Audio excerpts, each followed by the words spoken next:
And welcome back, students, as we talk today about citing our sources. So this is kind of building on what we talked about in regards to plagiarism.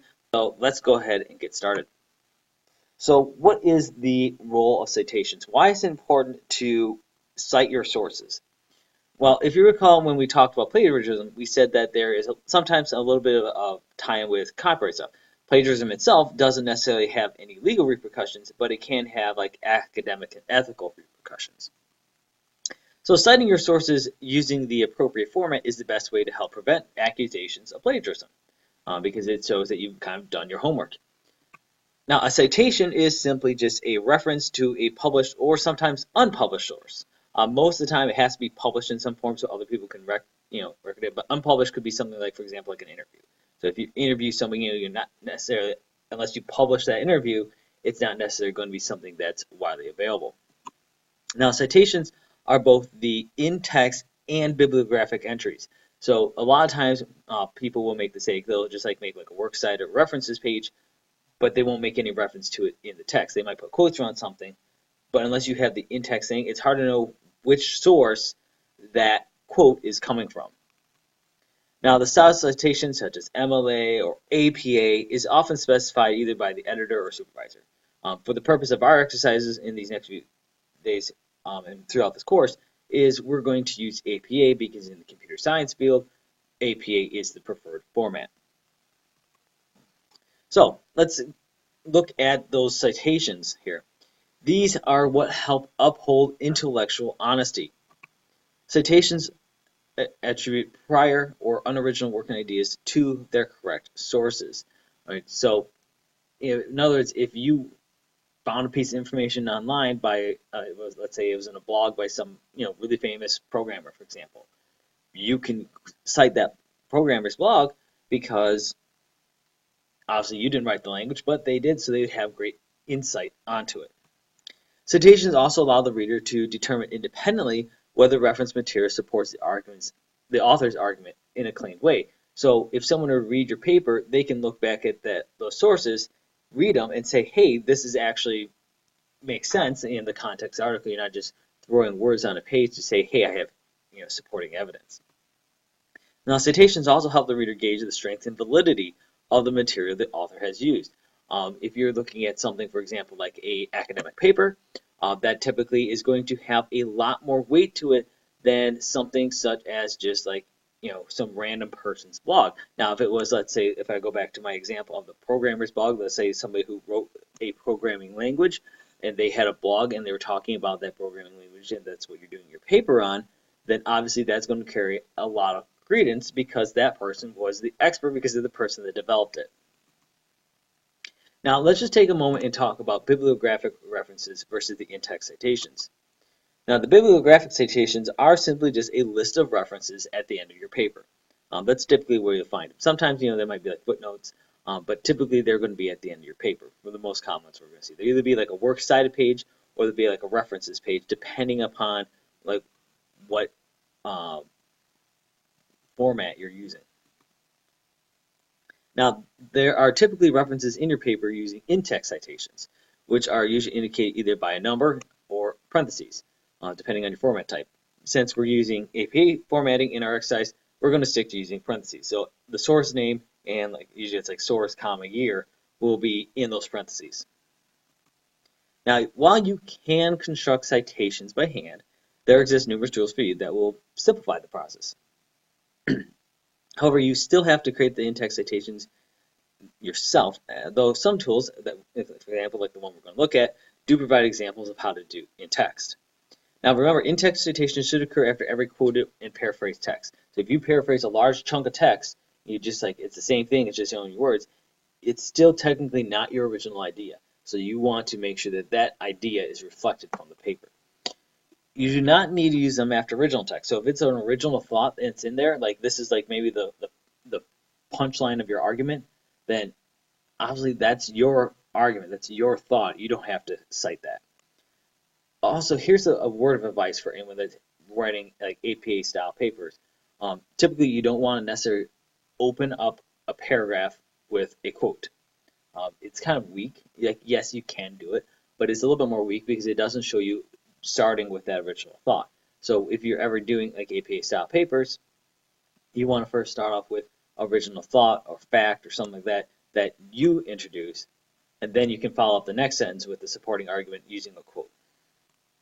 All right, so that's going to be the end of the notes section. Now we're going to switch gears a little bit here, and I'm going to hop on over here to the internet. All right, so here I'm going to show you an example of a APA citation. So I'm looking at Citation Machine right here, and this, of course, is citationmachine.net. This is one of the ones that I like to use for APA citation. And if you go down here to create citations, APA, you can also, if that's a lot to remember, you can just do APA citation, and then it will come up here, APA citation. Don't click this one because you notice it says cite a book. So unless you're citing a book, which we will not be, you want to avoid this one. Instead, you want to do the second one right here, which is just the general APA citation. It'll take you to the same spot that was just a moment ago. Then you have, of course, the different tabs of things that you can do. For most things of what you're probably going to do in the modern era is going to be under website. So you can go right there to website, and all you're going to do is you're going to copy and paste the URL in here and then click search. So for the purpose of this, I've already found an article here on LifeWire, and that is what is a computer file. Okay, it's just simply an article that explains what a computer file is. You can see we have like an author, we have a date published, etc. So I'm just going to go up here. I'm going to copy this, paste it on in, click search. Right. Now in here you see that of course we have our generation. So I'm going to click select, and you can see it found some information. Did not find the publisher sponsor, but I'm not going to worry about that right now. Whenever I get to this page, I don't necessarily worry about it. I just go ahead and click on final step. And then what I'm going to do is I'm going to scroll down here and make sure everything is in here that I need it to be. Sometimes the article will not pull everything into the web page, and that is where it comes to your responsibility to add the information in here. So don't just come down here and click create citation. I mean, if everything's here, like in this example it is, you can click create citation, life is good. But let's just say for a minute that it found all the information, but it didn't find the article title. Let's just say it found all this, but didn't find an article title. Well, then what you could do is you can go here and say, hey, here's the title of the article. I know what this is, or the title of the blog entry, whatever it is. You just copy and paste that in. All right. Or, for example, let's say it didn't find the author. All right, because sometimes this will be blank. It won't be able to find it, or multiple fields will be blank. Again, you're going to come over to here. You're going to look to see, okay, I'm going to scroll through the article. Oh, by so-and-so. In this case, it's Tim Fisher. So I'm just going to put in here Tim Fisher. Then URL should pretty much almost always be populated because you copy and pasted that link in there, so you shouldn't have to worry with that one. However, this is the stop I want to stop and look at because a lot of times this I will see left blank, right, by students. So when you go to get this article, this one was fortunate enough that we have a date here. Sometimes it won't pull this date, you know, updated, blah, blah, blah, or published, blah, blah, blah. So you'll have to go ahead and put that information in here. Now, if for some reason you can't find, for example, the author, or you can't find the date of the article, there's two things to know here. If it was, let's say, an article by a corporation, so let's say it was a technical article, let's say by Cisco. Well, what you can do is you can scroll down to the bottom of the page, and a lot of times you'll see down here, now this one doesn't have it, but you will find at the bottom of those pages copyright information. So I'm going to pull up quick another page. Okay, so here I went and found another page just to demonstrate this. So let's say I want to source this page right here. So I'm going to go through the same step. So let's go back to this one. I'm going to click create citation real quick just so you can see what that looks like. So here's my citation. And if I want to add another one, I'm just going to click on create another citation. You'll notice it'll take me back to the same format. So I'm just going to up here, I'm going to copy this, I'm going to paste it in, and I'm going to click search websites. Right. It creates the link, so select. Okay, it found some information, didn't find some other information, that's fine, click final step. And now I'm going to look this over and to make sure everything's, look, oh, something's missing here, so I need to fill this in. All right, and I'm also going to double check the author because this says Continuum Product Team. Now, This is fine if this is a person, but because this is not a person, I want to put this here. Because if you notice right here it says last/corp, that means if this is a corporation, everything goes into this last line here. So I want to make sure that all that information is put right here. So it should say continue product team all in this last box. All right, so anytime you have a corporation, so let's say it was Google or Disney or any other corporation, that would go here in this last line.